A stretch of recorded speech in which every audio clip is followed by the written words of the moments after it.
Hello, welcome to my channel. A few months ago, this video was posted and it went viral, racking up over 200 views. I think it's safe to say it was a huge success, so I decided to make another one. This time, I'll try to make it even scarier. Daniel had just moved into a small, crumbling apartment at the edge of the city. It smelled faintly of dust and damp wood, the kind of smell that clings to your lungs and doesn't let go. It was quiet to quiet. In the corner of the living room, almost hidden in the shadows, was an old rotary phone. Daniel hadn't noticed it before. It wasn't plugged in, yet, at exactly midnight, it rang. The shrill tone cut through the silence. His hands trembled as he lifted the receiver. All he could hear was slow, ragged breathing, then a whisper, "Don't turn around." He froze. Every nerve screamed at him to run, but curiosity made him turn. The room was empty. The next night, the clock struck midnight again. The phone rang. Daniel's hand shook as he picked it up.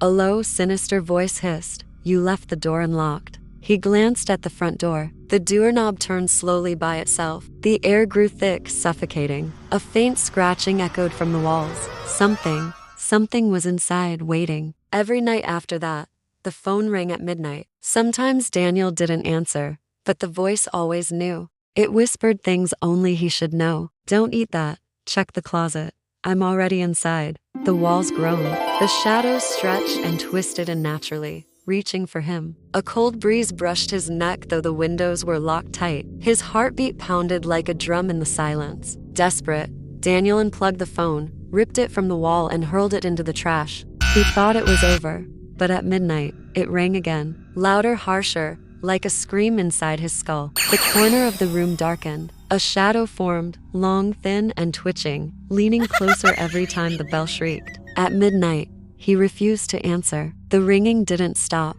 It grew sharper, higher, like metal scraping bone. Windows rattled, lights flickered. He buried his head under the pillow, shaking, until silence fell. Relieved, he pulled the blanket down and froze. The phone was sitting on his chest, cold, heavy, alive. The receiver lifted itself slowly and pressed against his ear. The voice whispered, slow and venomous, "You should have answered me." The air turned metallic, sour, like blood. The walls pulsed, expanding and contracting like a beating heart. The shadows writhed, curling toward him like skeletal hands. Daniel's breath quickened, but he couldn't scream. The apartment swallowed the sound. Daniel disappeared. No clothes, no bags, nothing left behind.